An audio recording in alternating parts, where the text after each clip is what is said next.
were doing up to 10 vasectomies a week, which was quite a lot.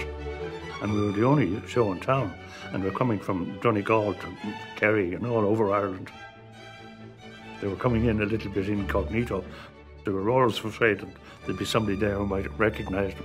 When they'd phone for an appointment for a vasectomy, they would want to make sure that there was going to be nobody there from their home patch, because people didn't talk about these things in those days.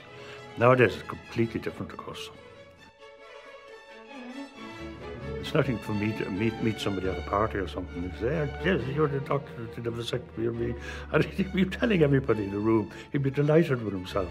But it wasn't that way when we started. Na first sin a hánig a bhí freistal ar Clane Andrew Rynne nuair oscail sé ar dús. Agus bhí siad a dul sa seans go mór. Bhí siad a déanamh tógant céim mór nach rá sais nádúrtha dóibh a dhéanamh go mór bhór fear a bhíoh tógáin san níomháin san religiún ach in sna luachanna faoin fearúlachas agus eile ag an am sin. But what I loved about doing a vasectomy is it had a beginning and a middle and an end. And usually at the end of a vasectomy, you had a very satisfied customer.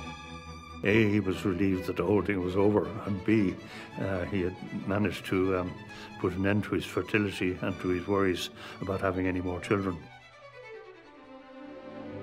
So it was a happy procedure, generally speaking.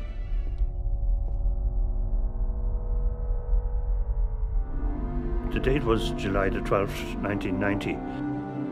I was down in my surgery in Clane, and I was on the second vasectomy of the day.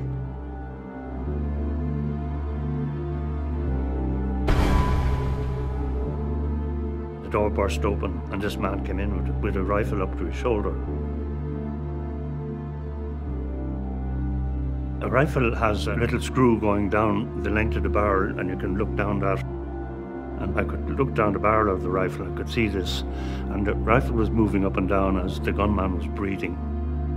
And it was extremely menacing because we were not knowing what's going to happen and not knowing what to do about it.